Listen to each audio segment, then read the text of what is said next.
Well, I am delighted to be here, and I thank all of you for continuing the tradition of the wonderful association by having this conference on an annual basis. My husband and many other distinguished officials in both parties and in government and out of government have been here as your guests, and I'm delighted to join them. I want to thank Brian Monroe for his invitation and his leadership of this conference, and I want to thank Suzanne, who has been, as she said, covering me for a long time. We traveled together when I was First Lady. She celebrated her 30th birthday with me somewhere over Kazakhstan or Uzbekistan or someplace. But it's a real pleasure to see her when I watch her on television and the extraordinary job that she is doing. I am delighted, too, that I have a chance to recognize two women, Barbara Sierra and Cheryl Smith. Now, however this election turns out, Madam President has a wonderful ring to it, and I congratulate them both. I also want to take a moment to remember Chauncey Bailey. You know, journalism does have the potential of being dangerous.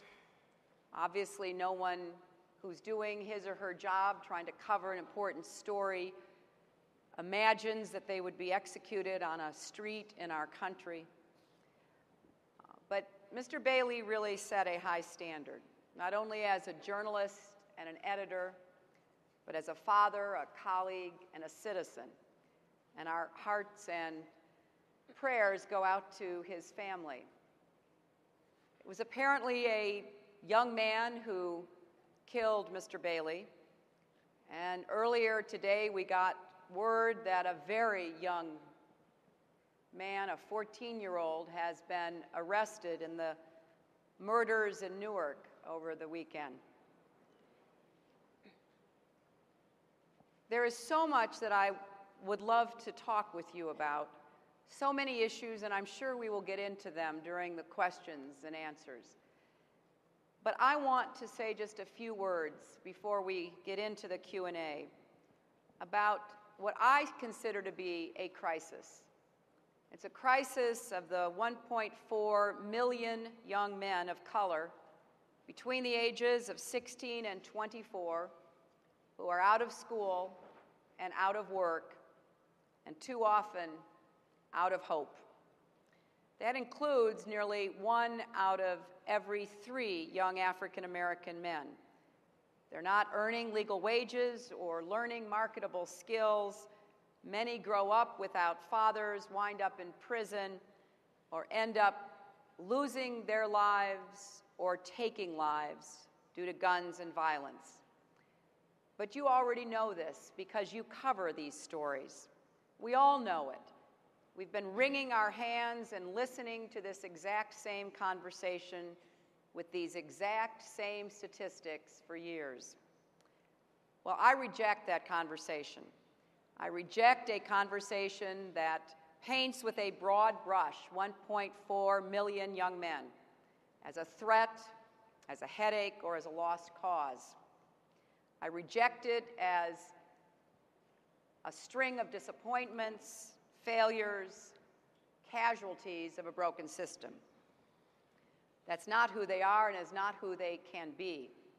So I think it's time we had a shift in the conversation, where we talked about 1.4 million future workers, entrepreneurs, taxpayers, community leaders, 1.4 million future husbands and fathers and role models, young boys who can grow up to be young men who can become the men that really is instilled in them with their God-given potential. That's the conversation that I want to have. You know, it's a conversation that I believe in. Starting as a very young lawyer, leaving law school, I wasn't interested in going to Wall Street or clerking for a judge. I wanted to go to work for Marian Wright Edelman and the Children's Defense Fund. She was someone whom I admired, a young African-American woman who became the first to pass the Mississippi Bar, who took on Jim Crow and the Ku Klux Klan and was there on the front lines fighting for a better life for young children.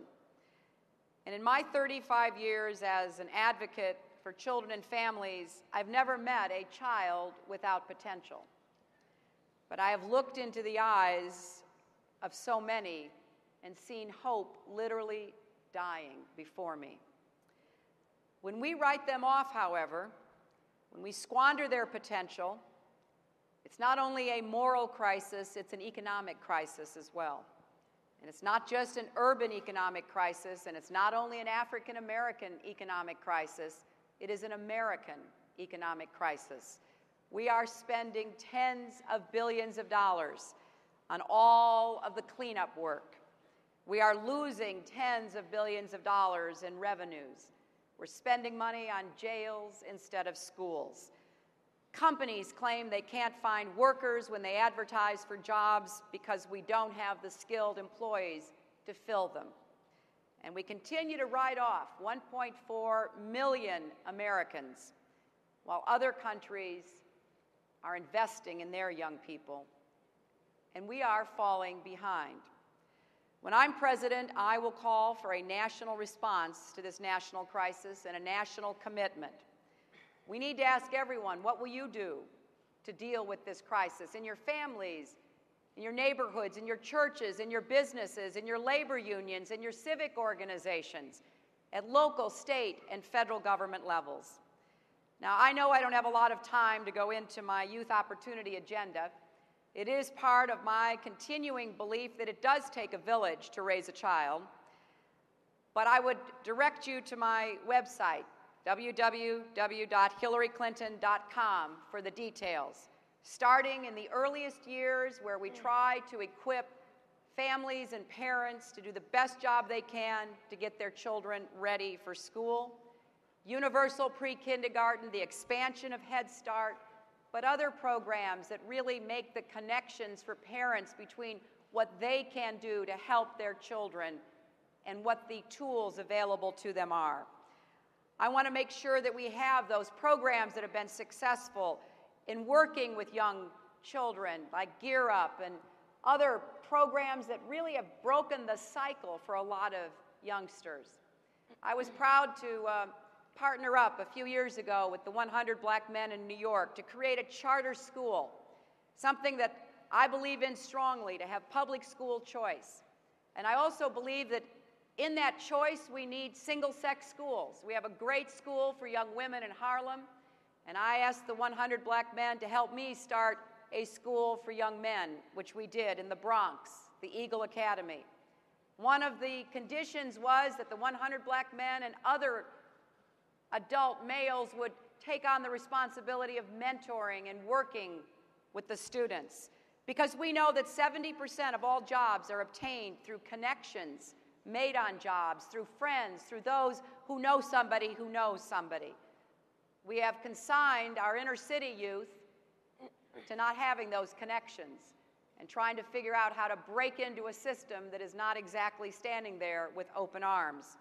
We also need to end discrimination, which still exists in America, despite what some try to pretend otherwise. I was shocked to read a recent study because one would think we had gotten beyond this, but clearly there is a lot of work to do that you have to help us do to strip away some of the illusions that too often substitute for reality. But in this study, we found that employers were more likely not only to hire white applicants over African American applicants with the same credentials, but to hire white applicants with criminal records over African American applicants without them. So don't believe that we don't have work to do when it comes to ending discrimination. And finally, as president, I will confront head-on the devastating impact of the criminal justice system on the lives of young men of color. You know, obviously, we have to do everything we can to keep our neighborhoods safe. Whenever I think of these 4 young college students in Newark spending a summer night together, talking about going back to college, playing